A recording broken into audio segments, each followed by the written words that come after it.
Hello, everybody. We are here for Tuesday Talks. Now, Tuesday Talks is all about getting to know an individual, finding out what makes them tick, what do they care about, how their career reflects that, and what motivates them to keep going. Now, today's guest is Juan Carlos. Juan is a biomedical science, has a biomedical science background and worked as a biomedical scientist over 20 years. And now he's transitioned into therapy and coaching and quite a few things. So he calls himself like a solution focused therapist. Let's get Juan online here and see what this is all about. Get to hear his story and see why he does what he does. Let me just bring him on.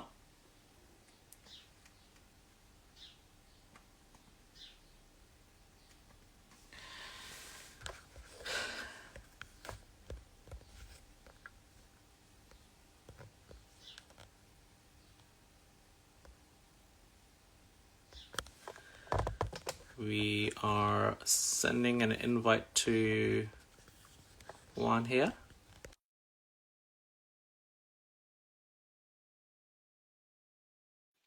Let's see. We had some technical glitches earlier on.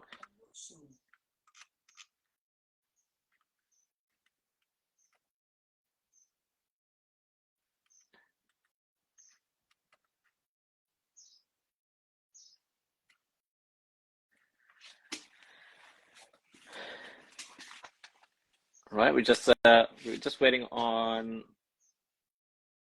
Juan to join.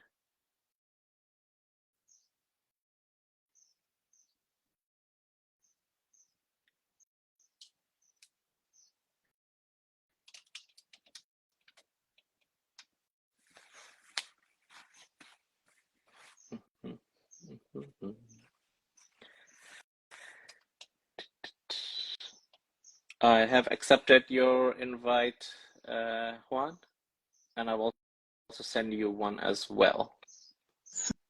Success. Yes, we are in. Okay, so We are in. Thank you very much, Juan, for joining Tuesday Talks. Now, I've done a very short introduction for you already, but you're the best person to do it justice and let the listeners and the viewer know who you are, what you do, and the biggest question that everybody has, Juan, is why do you do it? okay. First of all, thank you very much for inviting me to your talks, Zishan.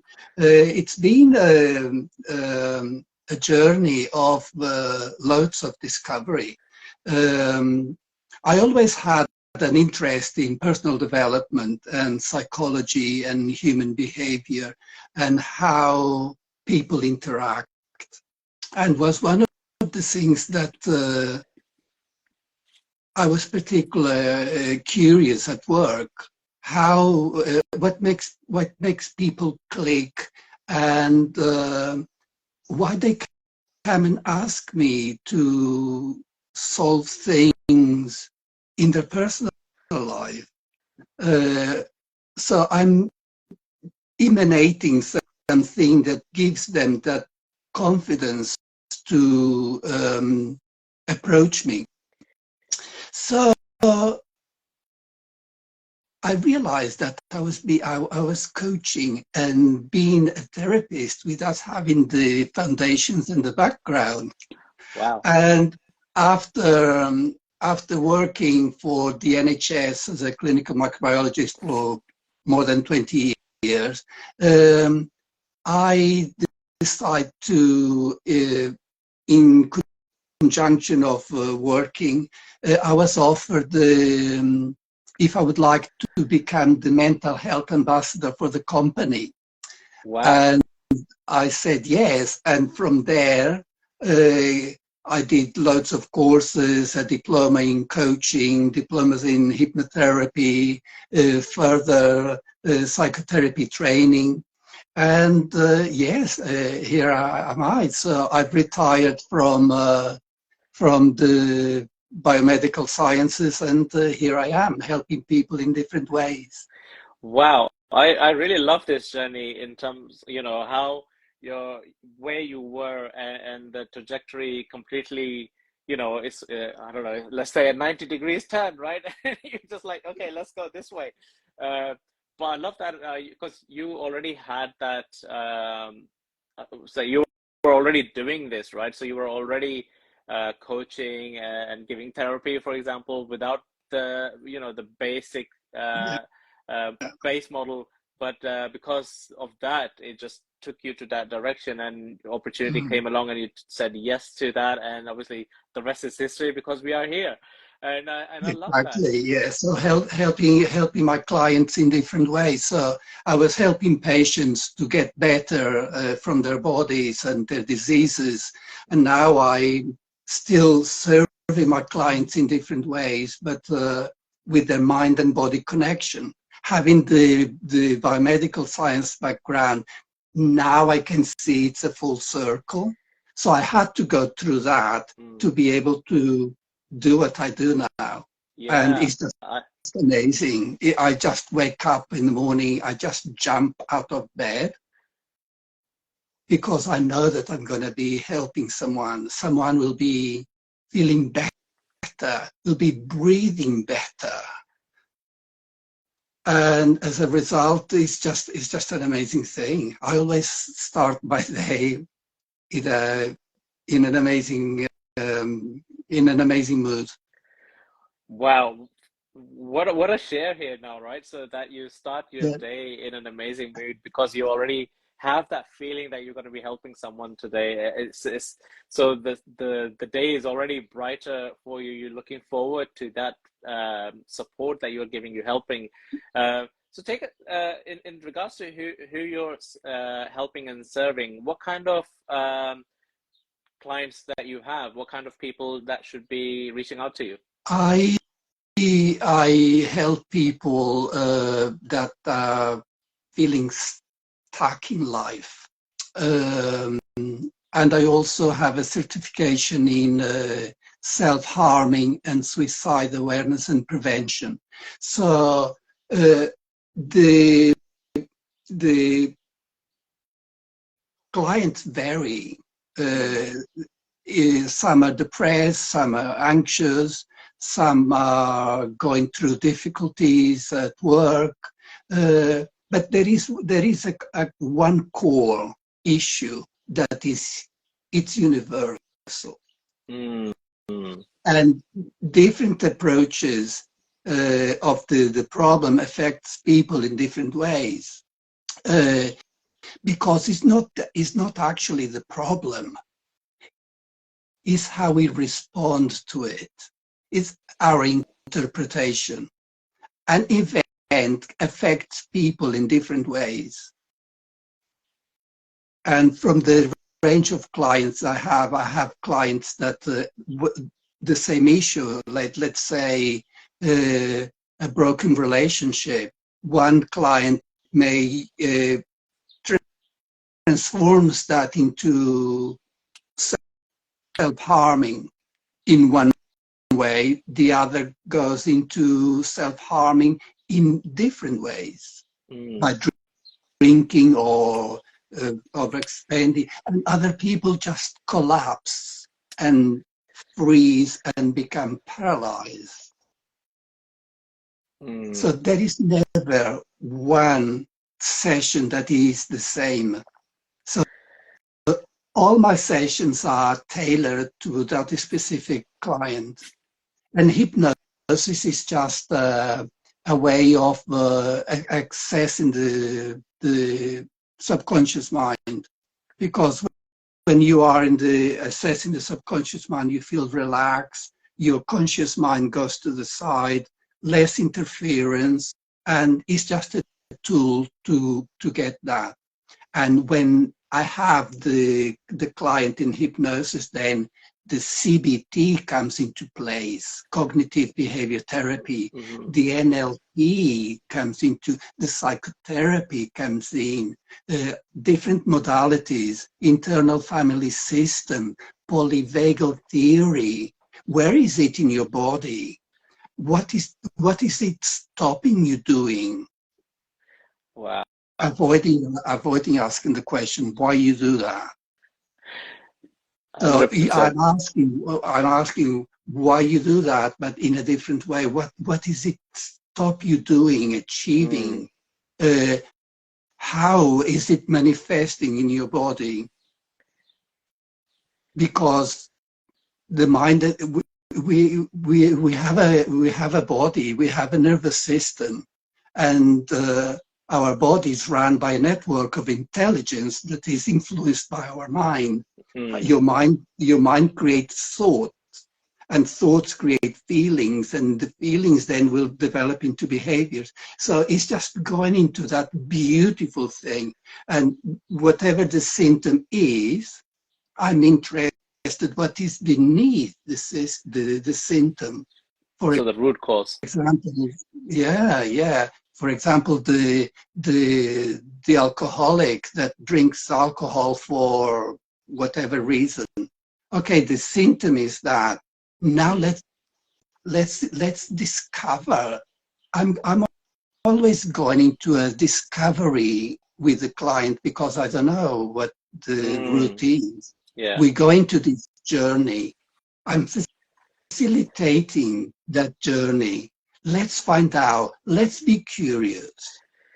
I really love this, and what comes to my mind is, and you mentioned so many things there, right? NLP, hypnosis. Obviously, you're using that as a whole bundle to take that journey through for your client. So, do your clients usually then turn around and ask you, are your sessions meditative? Are you meditating?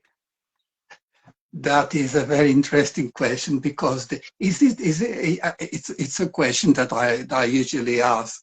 Yes, they all involve relaxation, like meditation, but there is distinction between them. Meditation is that space where you go and you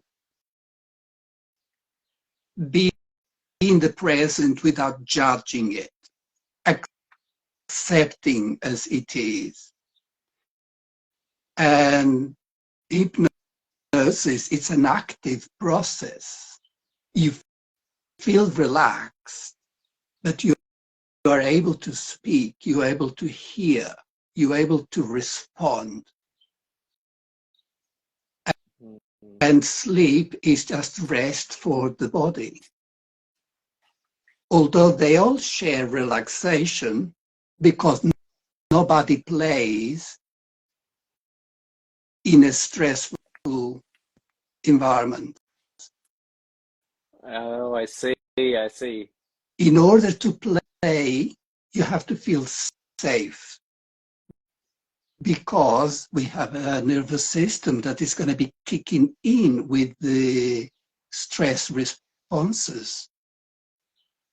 Is this safe for me to be in this position, in this space? What can I do? The first thing, we all have an amygdala there that is going to be checking if I need to fly, fight, flight, or do whatever. So yes, nobody plays if you don't feel safe. So I create that safety, that space of safety, where the person feels relaxed.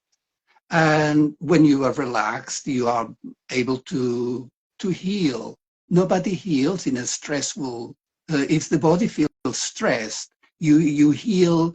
It takes longer for you to heal. So the more calm, the more relaxed you are, the more your skin is going to improve, the more your organs are going to function. So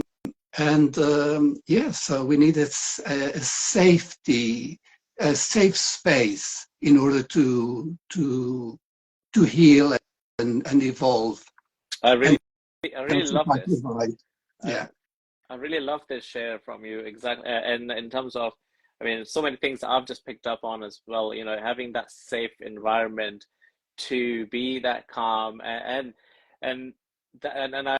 I was just thinking of it as well in terms of when you are playful, joyful, and you know, having fun, for example, you are in a you at inside you are feeling safe. Let's say the environment maybe not be, but you are safe, right? So you have that sense of security, therefore you are able to play full out and do what you need to do. You don't have your guard up, you're not stressed, you're not thinking, you know, anything that's going to happen to you. Oh, I shouldn't be doing this.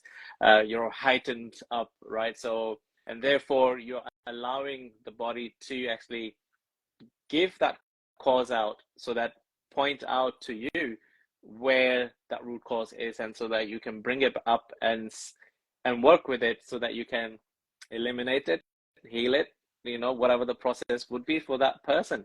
And I love that you know, you've taken us through that detailed journey as well for listeners to listen to that, I'm sure.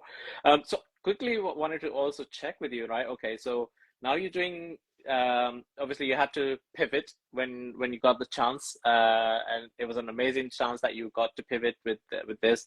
What was going through when you were going through all these learning experiences to get the knowledge, to make it official? What sort of challenges that you had to overcome? I'm sure you had many. I had to go through it's an embodied thing. You need to become what you want to be. Having a will to be something is not enough. In order to be what you want to be, you need to become it.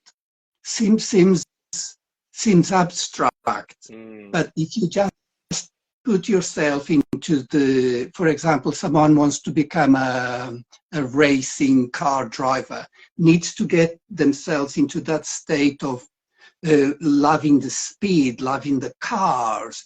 So create that state. So I had to go through the process as well. I know it works because it transformed my life. Wow. So I've experienced that. I can tell you that it works because this is what has happened to me and is happening to my clients. So the process works. So the thing is that it needs to be tailored for each client. It's not one process for everything.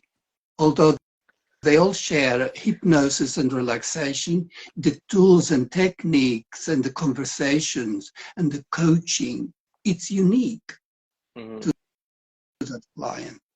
And the amazing thing about my training is that I had to be a client with a colleague of mine, and then we reverse roles. And we test the program, we test the tools, we test that. And I'm a different person. I'm a transformed person. 20 years ago, although I had that love to help people and solving problems, it never came to my mind that you're going to be a therapist.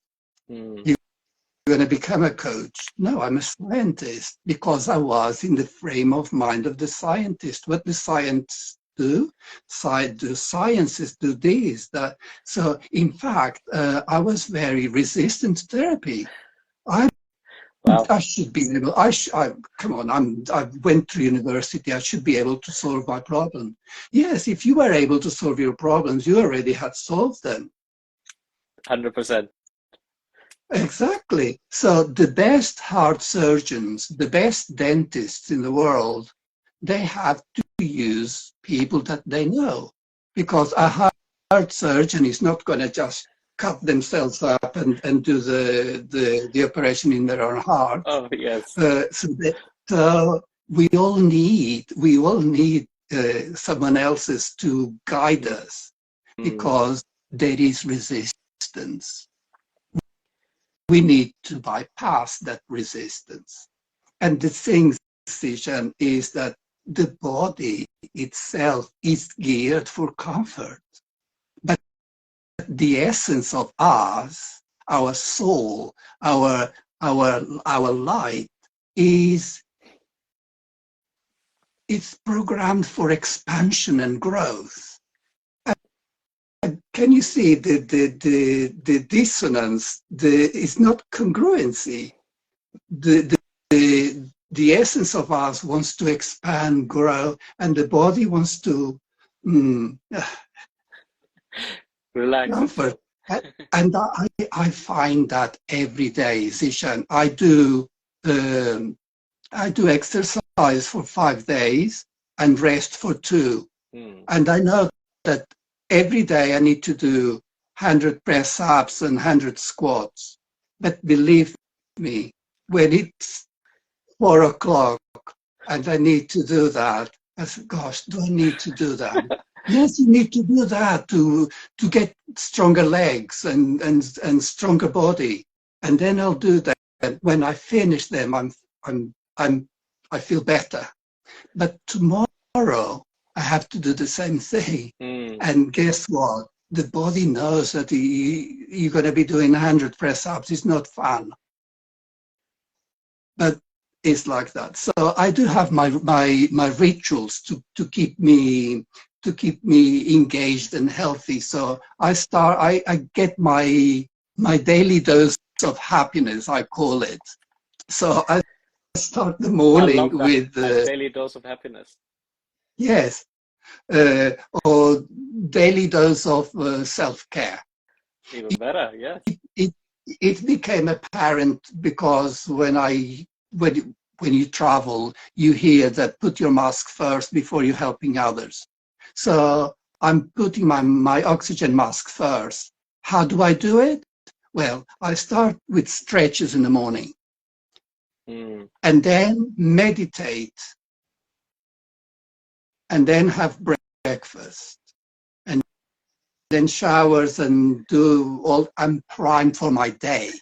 I already achieved 3 things for me. So my cup is full now. I can pour to others. And if I didn't do that, I couldn't be able to serve more. And the more you do that, the more you serve. And what happens when you serve more? Oh, you were getting more, you are able to give more? Absolutely. And the more you give, the more you receive, the more it's an even flow. It's an even flow. It's like the breath. Yes. We cannot just inhale. We have to exhale as well. And I really love that. If I ask you to just inhale, at some point you have to give that breath back. Yes. And it's just having that harmony and that balance. But yes, I didn't know that. I learned it. And from my course, I was the only person that couldn't master the breath. Why? Because in my head, I know how to breathe. I've been breathing for 50 years. No, you're not breathing. But when you master that, it's just so much invigorating. That's really, really interesting and fascinating to hear that, right? So talking about the breath work and breathing and mastering it, obviously, we just think that, I know how to breathe. Well, we don't really. It's autopilot at the moment, right? It's just so the breathing is happening for survival mechanism at the moment, right? Because it needs that to run your body and all that stuff. So it's just doing that. And I love that you pointed it out, right? In terms of when you're inhaling and you have to exhale, which is part of your life as well. So when you are receiving, you're giving. So when you're giving, you're going to be receiving, right? So and I love this because you have to the more you give, the more you'll receive in return as well. And I love that you shared your ritual as well, because I was going to ask you about that, what is the daily routine in terms of the morning. You've shared the morning one, so how do you close your day as well? So is there a ritual for closing your day?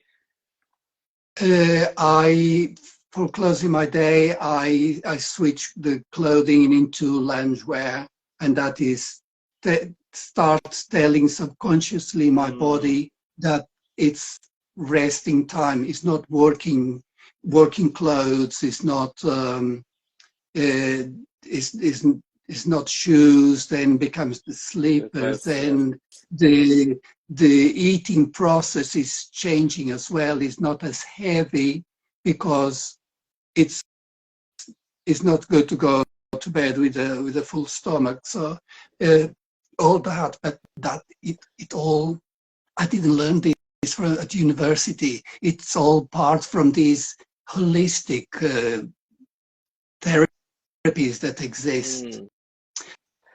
And while I used to exercise, I didn't used to exercise methodically and systematically. And now I do.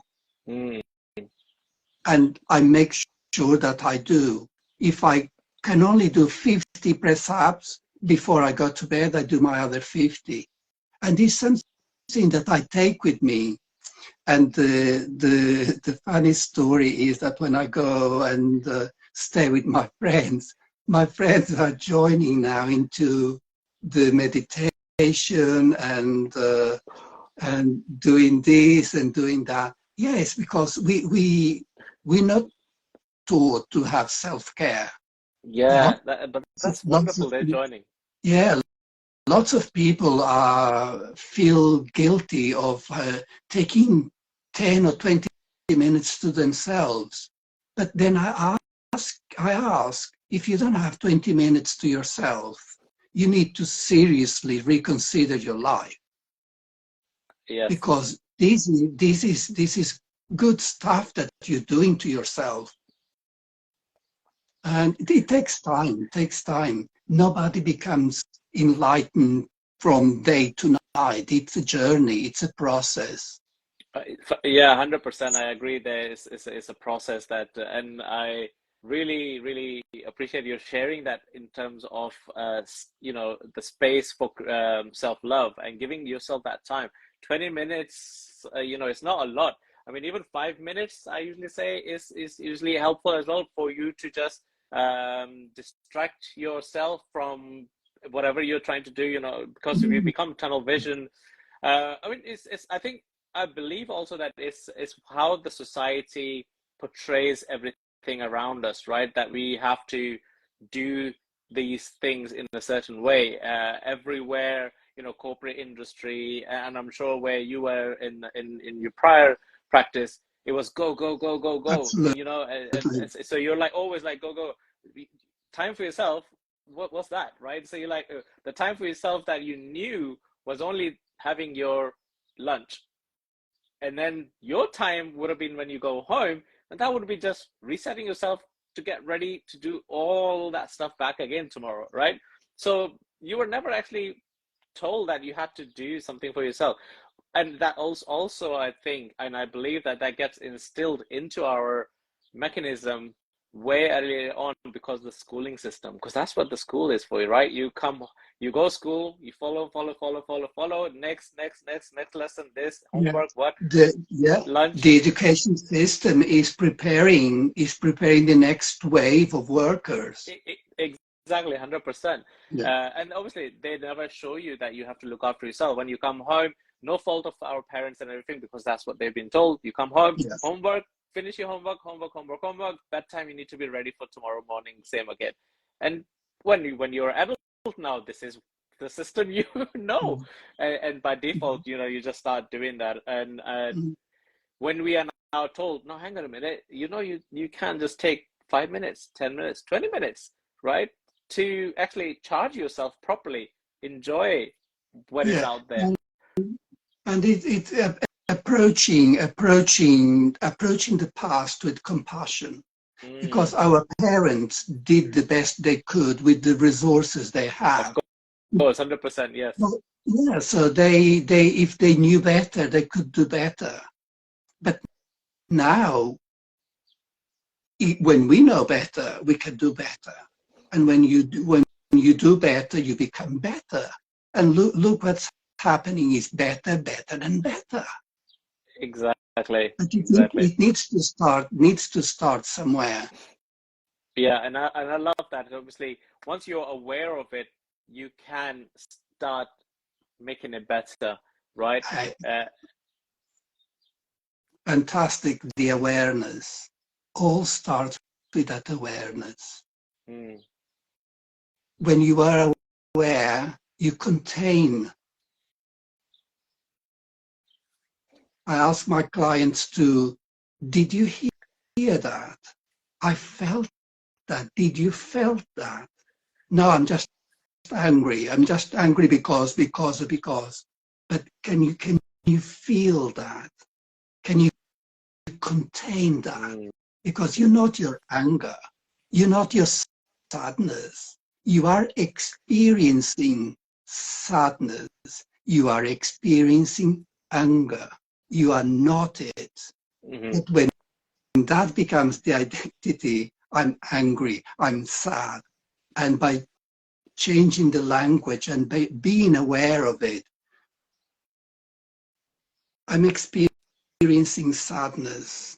I'm experiencing anger because the way, I don't know, you did that, but I know that you are not that. It takes practice. That It is takes so that is so beautiful. That is so beautiful. You know, from the awareness of then to be the feeling of as well, right? Because all these emotions are, and I always say to anybody I meet is like emotions are just like waves, right? So they come and they go, they come and they go. It's a bit like if you were at the beach, at the bank of the beach, right? So you see the waves coming and going. If those were emotions, they're coming and rocking you, right? So you're trying to balance so that you don't get slipped away or taken down with the wave. And that's what the emotions are doing as well. They come and then go. They come and some will rock you hard, some will just touch you, and then they will all have their time and then they go back. And you just need to be aware of it and then find the balance that gets you grounded and hold your ground firm. And you know that it will go and pass, and because it's temporary, right? And very acknowledge that it is a eloquently feeling. put.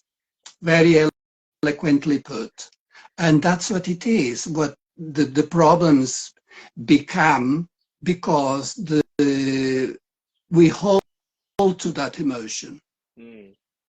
We identify with that emotion. That emotion become us. And the longer I have clients that held an issue for 20 years. Wow. It's a long time. And then after working and giving air to that, the body changes. Thoughts are the language of the brain. Mm-hmm. Feelings are the language of the body. And how you think and how you feel creates your state of being. So change it. Be aware of it. I don't know how to change. Ask for help. I don't ask for help. Okay, so that tells me the extent of the trauma, the extent of the help, the help that you need to overcome that. Can you see that by asking for help, you being strong, you're not being weak, you're not being less than. It's just changing our perceptions, changing our awareness, and having the commitment to take action, because everything is good if you have the will and you think and aware, but if there is no action, and remember that the body likes comfort, the body is always going to resist. So it's just we need help of each other. I'm working with 5 coaches. There you are. So the Why? coaches need coaches as well. Exactly, because I identified this need, and that person is going to provide me that, and that is going to provide me that, and that is a completely changing mindset. Before, no. Do you remember I told you that averse to therapy? I'm come on, Yes. I'm should be able to do that. Yes, you should, but you haven't. Then you need to ask for help. And we rise by lifting others, and that's how it is. 100%, I agree on that. We rise by lifting others.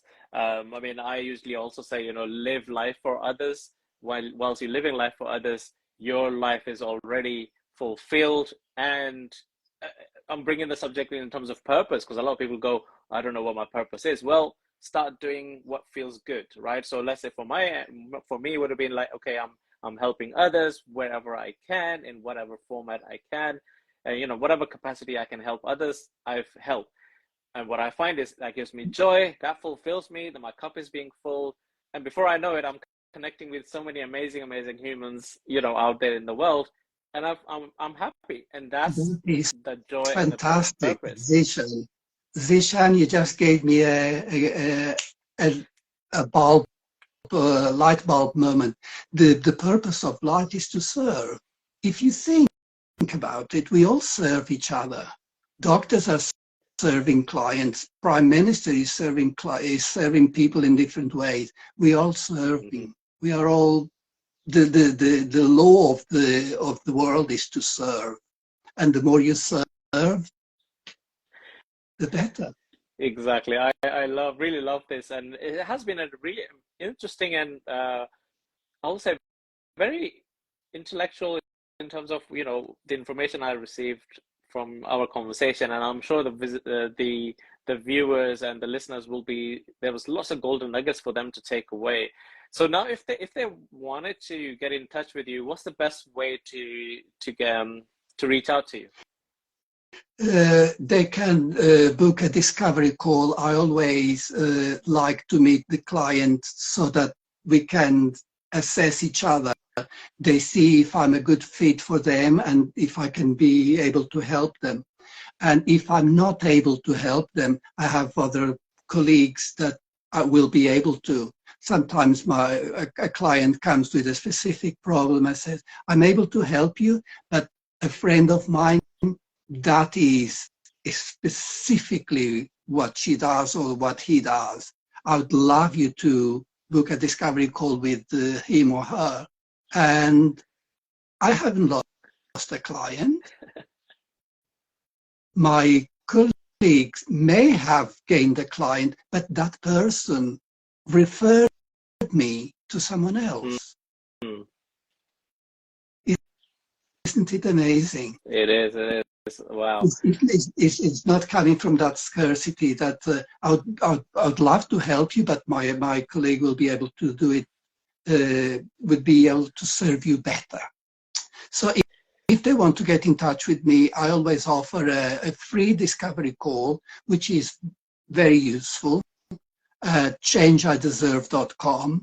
Again, the name came because I was constantly hearing, I deserve better. There should be more to life than that. I deserve better. So the name of my company just materialized. I love that. ChangeIDeserve.com. Change I deserve. I love that. Yeah, exactly. That's and it's something everybody can relate to, because we all are looking for that change to break away from. Uh, I like to, you know, the society that they have taught us from beginning, and we're like, well, this is not the only way. But how do I do this? We reach out to Juan to change that you deserve better. So we do that. So changeideserve.com is the best way to obviously reach out to you, book in the discovery call. I would recommend everybody who's been listening to us live on Instagram or the podcast version later on, definitely connect with you. Your process is amazing, and you're using so many tools that I believe people can see results. So I know it's tailor-made. So on an average, how many sessions that you think people have to go through, or is it like you sign up for 3 months and we see how that goes? What's the actual process? It varies. It varies. I offer a hypnotherapy session to find out the root causes of the problem, and then there is 3 subsequent sessions where we coach, or if there is the need for adjusting something, then hypnosis. So a client is with me for 3 weeks. Oh, okay. And we solve that issue. Wow, that's quite interesting to know. Yeah. Yeah. So you have an immersive session up to 2 hours. And then 3 subsequent coaching or hypnotherapy.